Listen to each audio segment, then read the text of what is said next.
Hello guys नमस्ते सबैजनालाई। आज चाहिँ हामी नेपाल जाँदैछौँ होइन। यतिखेर चाहिँ हामी बसमा चढिसक्यौँ गोरुबथानबाट र अहिले हामी पुग्यौँ टिस्टा पुग्न लाग्यौँ। हेर्दै गर्नुहोस् यो चाहिँ बाघपुल आइपुग्यो हामी होइन। बाघपुल टिस्टा खोला यो चाहिँ हो, अब देख्नु भएकै होला। हामी यति बेला बाघपुल पुग्यौँ। मालाहरू चढाउँदैछ मान्छेहरूले होइन। अब नेपालीको यस्तो नदीतिर खुद्रा पैसा माला फुल चढाउने एउटा सिस्टम छ हुन्छ होइन। उहिलेदेखिकै बाजे बोजूको पुर्खादेखिकै र अब चाहिँ हामी लाग्यौँ यति बेला सेबुक पुग्न लाग्यौँ। हेर्नुहोस् नि जाँदैछौँ हामी। अब चाहिँ हामी पानी ट्याङ्की पुग्न लाग्यौँ।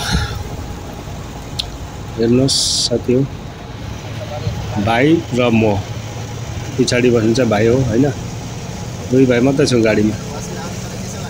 अब चाहिँ हामी आधी नेपाल पुगिसक्यौँ। यो मेची पुल अहिले धेरै वर्ष अगाडि आएको थियो हामी नेपाल।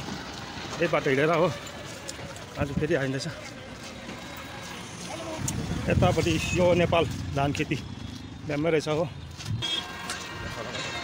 कसले भेट्छ भनेको अन्त गाडी आरामले फर्किन्छौँ। नेपाल मधेस हामी काकरभिटा पुग्न लाग्यो। अब चाहिँ हिँडेर होइन, हिँडेर जानु मजा आउँछ। सो भिडियो गर्दै त्यही भएर हामी हिँडेर आएको, फोटोसोटोमा चढिएन।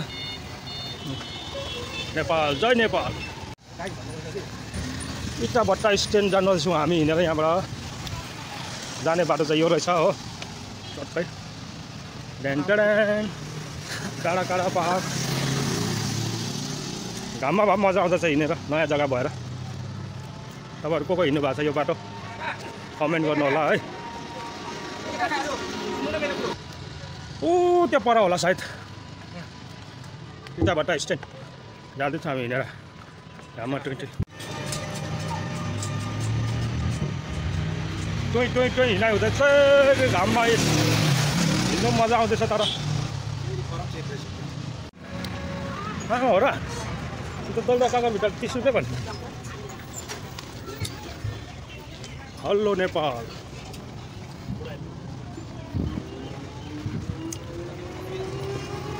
हिँडेर छिरियो यहाँ चाहिँ सोध्दैन रहेछ हो। पर हामीले देखाइहाल्यो त्यो सबै कुरा, त्यही भएर होला सायद। अब चाहिँ हामी आइपुग्न आँटिसक्यो यहाँनिर होइन। नेपाल प्रहरीहरू भेट्न थाल्यो, दाईहरू।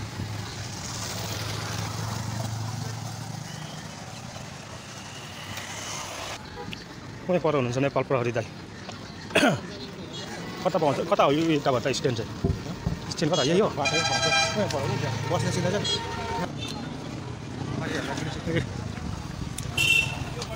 कता हो गाडी? कता हो दाई इटाभट्टा स्ट्यान्ड? नेपाल गाडी सक्यो, नेपाल नम्बर।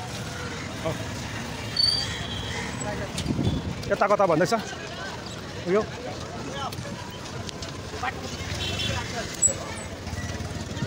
कता हो? नेपालको पैसा साट्ने ठाउँ रहेछ यहाँनिर। पैसा चेन्ज गरिसक्यो हो। अब चाहिँ हामी हिँड्यो। कता हो बस? यस्तोमा जानु। लु हेर्नुहोस् नेपाली पैसा। हामीले पैसा पनि साटिसक्यौँ होइन। पैसा साटेर पनि टोटोमा चढिसक्यो। अब यहाँबाट हामी जाँदैछौँ इटाभट्टा। हेर्नुहोस् इटाभट्टा जाँदैछौँ। नलगे अब इटाभट्टा हामी। लु गाइस हामी चाहिँ इटाभट्टा आइपुग्यौँ। अब इटाभट्टा यहाँबाट चाहिँ रिजर्भ लानुपर्छ अरे टोटो हो। मलाई थाहा पनि छैन, फर्स्ट टाइम आएको होइन। जाँदैछौँ हामी नेपाल इटाभट्टा।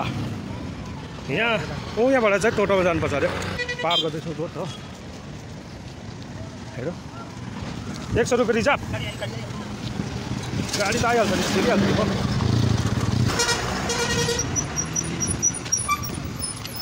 यहाँबाट के भन्छ? काठमाडौँ भन्नु पनि भएन।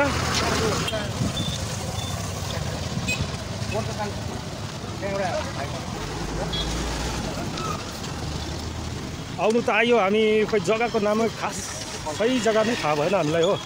ड्राइभर दाजुलाई सोध्दैछु हामी। यहाँ रहेछ ग्यासको दोकान है नेपालको। ढिलो हुने पर्यो, धेरै उकालो माथि रहेछ, त्यही भएर अब अटोमा जाँदैछ। भ्याटेमा यता रहेछ, हेरौँ कति लिन्छ। रिजर्भ होला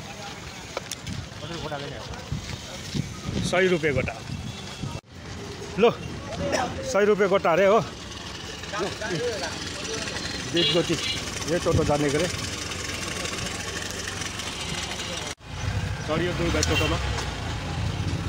दिप ज्योति अर्को पालि आउँदा चाहिँ नाम भुलेन मेरो भिडियो हेर्नु। दिप ज्योति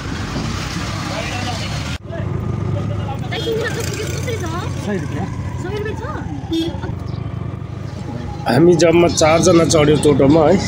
अन्त यहाँबाट पनि 2 जना बहिनीहरू पनि चढ्यो र हामी सँगै गयौँ।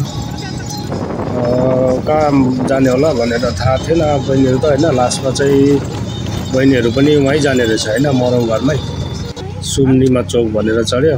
बहिनीहरू चाहिँ आइपुग्यो। सुम्निमा चौक चाहिँ यही रहेछ होइन। यहाँदेखि अलिक माथि जानु पर्दछ। हामी चाहिँ जाँदैछु, अब आइपुग्न लाग्यो।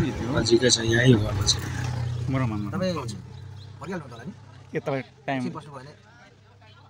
मोमाको च्यान्या रहेछ। आइयो मोमालाई भेट्नु।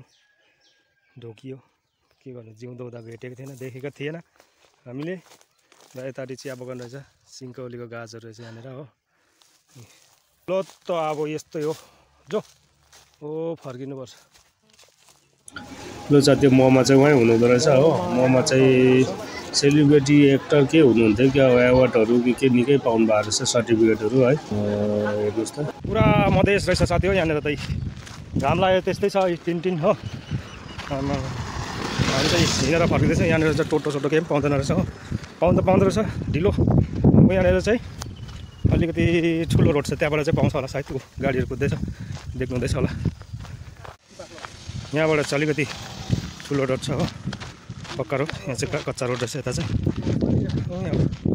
मकै गाडी छ यहाँ चाहिँ, ड्याममै धानसँग आउँदै रहेछ। कस्तो बाक्लो रहेछ फेरि हो। रोडमा त आइपुग्यौँ, तर टोटोहरू पाएन कि, गाडी पाएको छैन। माथि एउटा टोटो देखेको छ, जान्छ जाँदैन होइन। हामी माथि नै गएर हेर्छौँ, उहाँहरू पनि आइहाल्छ कि। जाँदैछौँ। ओ नो, राम्रो साइड रहेछ। टोटो आयो तर ड्याममै भरेर आयो क्या हो। अघिको टोटो होइन यो, आयो टोटो आयो, हाम्रो टोटो आयो। यसले पनि लगेन, फुल रहेछ फुल। यो साथी अर्को टोटो आएर हामी चढिसक्यौँ है। हामी चाहिँ इटाभट्टा जाँदैछौँ। डर पनि लाग्दैछ। काकाहरू मामाहरूले बसौँ कि बसौँ भन्नुहुँदै थियो, कराउनु हुँदै थियो होइन। अब के भन्नु, अब म भोलि फर्किहाल्नु पनि ड्युटी, त्यही भएर आउनै पर्ने जसरी पनि। अब यति बेला पानी ट्याङ्की आइपुग्यो हो। खोइ अहिले बसै पाएको छैन। यतातिर कता पाउँछ भन्दैछ बस, हेरौँ खोइ कहाँ पाउँछ। अन्त कहीँ देखेको छैन, बाटोमा खडा भएको हुन्छ भन्छ बस। खोइ पर बस खडा भएको जस्तो देख्दैछ एउटा। हामी जाँदैछौँ, ढिलो भइसक्यो हामीलाई हो। हामी पनि सिलगढीको बस पायो भने ठिकै छ, पाएन भने अब के कसो गरेर म्यानेज गरेर जानु पर्ला हो।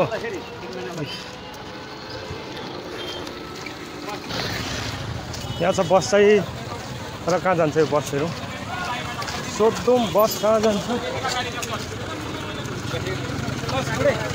सिलगढी गइहाल्छ। त्यसै बस पनि पायो हामीले हो, बस पनि पायौँ, सिट पनि पाइहाल्यौँ हो। फटाफट लो सत्य, हामी चाहिँ सिलगढी आइपुग्यौँ। सिलगढी जस्तो आइपुग्यौँ त्यस्तै बस पनि निक्लिँदै रहेछ स्ट्यान्डबाट होइन। हामी बसमा चढि पनि सक्यौँ, अब हिँड्नु लाग्यो बस पनि होइन। अब सालुगढा आइपुग्यो। यो चाहिँ सालुगढा फरेस्ट, निकै लामो छ, ठुलो छ है। तपाईँहरू चिन्नुहुन्छ कि हुँदैन, सालुगढा फरेस्ट यही हो, लामो छ, निकै ठुलो फरेस्ट हो। हात्तीहरू बाघ गैँडाहरू पनि भेट्नु सक्छ यहाँनिर राति हुँदो। अब चाहिँ हामी आइपुग्यो यो सेबुक आइपुग्न लाग्यो। यो सेबुकै हो, उसको तलको नजारा टिस्टापट्टिको सेबुको रेलवे आइपुग्यो हामी। अब चाहिँ हामी आइपुग्यो टिस्टा फेरि फर्केर है। थ्याङ्क यू सो मच सबैजनालाई भिडियो हेरिदिनु भएकोमा धेरै धेरै धन्यवाद। तपाईँहरू नयाँ हुनुहुन्छ भने प्लिज मेरो च्यानललाई सब्सक्राइब गरिदिनु होला। Thank you.